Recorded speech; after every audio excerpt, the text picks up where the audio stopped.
সুইজারল্যান্ডের উদ্দেশ্যে ঢাকা ছেড়েছেন প্রধান উপদেষ্টা। দেশের সবার সহযোগিতা চাইলেন প্রধান নির্বাচন কমিশনার।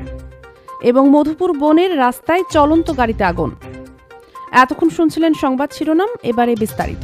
ইস্পাহানি মির্জাপুর শ্রেষ্ঠ ব্লেন্ডের অনন্য স্বাদের দারুণ চা। এই সতেজতা, ঘ্রাণ আর মন কাড়া স্বাদের তুলনা। চা যদি হয় ইস্পাহানি মির্জাপুর, টেস্ট হলেও লাইফটা ভরপুর। বিশ্ব অর্থনৈতিক ফোরামের বার্ষিক বৈঠকে যোগ দিতে 4 দিনের সরকারি সফরে সোমবার সুইজারল্যান্ডের ডাভোসের উদ্দেশ্যে রওনা হয়েছেন প্রধান উপদেষ্টা অধ্যাপক ডক্টর মোহাম্মদ ইউনুস।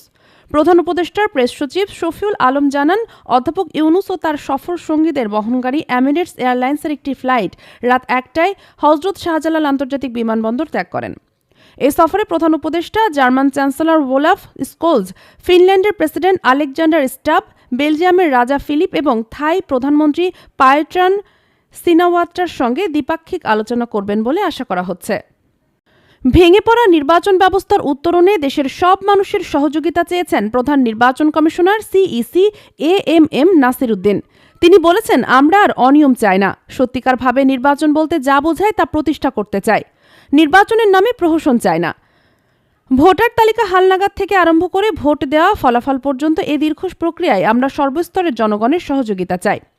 সোমবার ঢাকার সাভারে বাড়ি বাড়ি গিয়ে ভোটার যোগ্যদের তথ্য সংগ্রহ শুরুর মাধ্যমে ভোটার তালিকা হালনাগাদ কর্মসূচি উদ্বোধনের সময় তিনি একথা বলেন। এ তথ্য সংগ্রহ কর্মসূচি চলবে 5 ফেব্রুয়ারি পর্যন্ত। এরপর বায়োমেট্রিক ফিঙ্গারপ্রিন্ট নেওয়া, ছবি তোলা সহ অন্যান্য কাজ চলবে। জুনের মধ্যে এ কাজ শেষ হওয়ার কথা রয়েছে।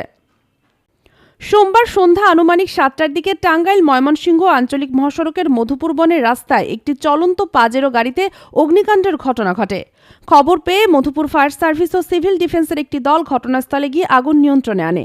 মধুপুর ফায়ার স্টেশন কর্মকর্তা বোরহান আলী জানান, সংবাদ পেয়ে বন এলাকার রসুলপুরের ঘটনাস্থলে গিয়ে ফায়ার সার্ভিসের 2টি ইউনিট ও স্থানীয়দের সহায়তায় আধা ঘন্টার চেষ্টায় আগুন নেভানো হয়।